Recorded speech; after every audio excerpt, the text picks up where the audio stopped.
सांप से ड्रैगन बनने की 7 अवस्थाएं। पहली अवस्था, सांप अजगर बनता है। वास्तव में हर चीज ड्रैगन बन सकती है, लेकिन सबसे सामान्य रूप से सांप ड्रैगन बनते हैं। यह प्रक्रिया 7 अवस्थाओं में विभाजित होती है। हर चरण पार करने पर ऐसा समझिए जैसे एक नई दुनिया में प्रवेश हो गया हो और ताकत में काफी बढ़ोतरी हो।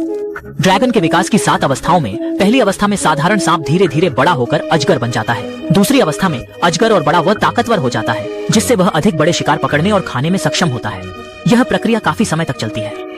हालांकि या तो वह शिकार करते समय मारा जा सकता है, मानवों द्वारा मार दिया जा सकता है, या प्राकृतिक आपदाओं से मर सकता है। इन बाधाओं को पार करने पर वह धीरे धीरे और शक्तिशाली बन जाता है।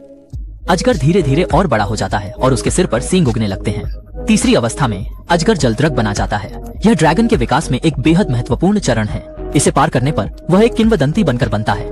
जलद्रग, इस प्रक्रिया में सैकड़ों साल लग सकते हैं, लेकिन उसे प्राकृतिक आपदाएं और मानव बाधाओं का सामना करना पड़ता है। यदि वह इसे पार कर लेता है तो उसकी त्वचा बहुरंगी हो जाती है, 4 पैर उगाते हैं और वह पानी में बहुत आसानी से तैर सकता है। चौथी अवस्था में वह जलद्रग से ड्रैगन बनता है। इस अवस्था में उसे और भी बड़े और शक्तिशाली जीवों को निगलने की जरूरत होती है और वह नदियों से महासागरों तक जाता है। इस प्रक्रिया को चट्टानों पर चलना भी कह सकते हैं।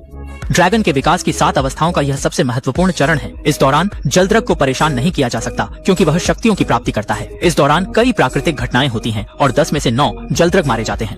5वीं अवस्था, ड्रैगन कोणीय ड्रैगन में बदलता है। कोनेदार ड्रैगन बनने के बाद उसकी जीवित रहने की क्षमता कई गुना बढ़ जाती है। हालांकि यह सिर्फ किशोरावस्था मानी जाती है। वह बढ़ना जारी रखता है और 500 से 1000 वर्षों के बाद वह कोणीय ड्रैगन में बदल जाता है। इस समय वह वयस्क माना जाता है। ड्रैगन के विकास की 7 अवस्थाओं में यह प्रक्रिया सबसे सरल होती है। उसे केवल धीरे धीरे बढ़ने की जरूरत होती है। उसकी मूल ताकत ज्यादा नहीं बढ़ती, लेकिन शक्ति को नियंत्रित करने की क्षमता काफी बढ़ जाती है, जिससे उसकी लड़ने की क्षमता बदल जाती है। 6ठे चरण में कोनेदार ड्रैगन एक योगी ड्रैगन में तब्दील हो जाता है।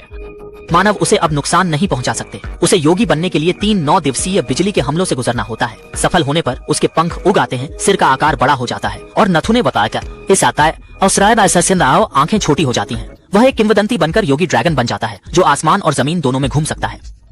योगी ड्रैगन से गोल्डन ड्रैगन तक का अंतिम चरण आता है। यह प्रकृति आधारित जीवों के लिए विकसित होने का सबसे ऊंचा स्तर है। हर ड्रैगन इस चरण को पार नहीं कर सकता। 3000 साल के अनुभव और दृढ़ प्रयासों के बाद वह ड्रैगन्स के राजा गोल्डन ड्रैगन में बदल सकता है। यह इवोल्यूशन का अंतिम चरण है। इसे पार करने के बाद वह ब्रह्मांड में घूम सकता है, लेकिन यह प्रक्रिया बहुत कठिन मानी जाती है, इसलिए गोल्डन ड्रैगन अत्यंत दुर्लभ होते हैं।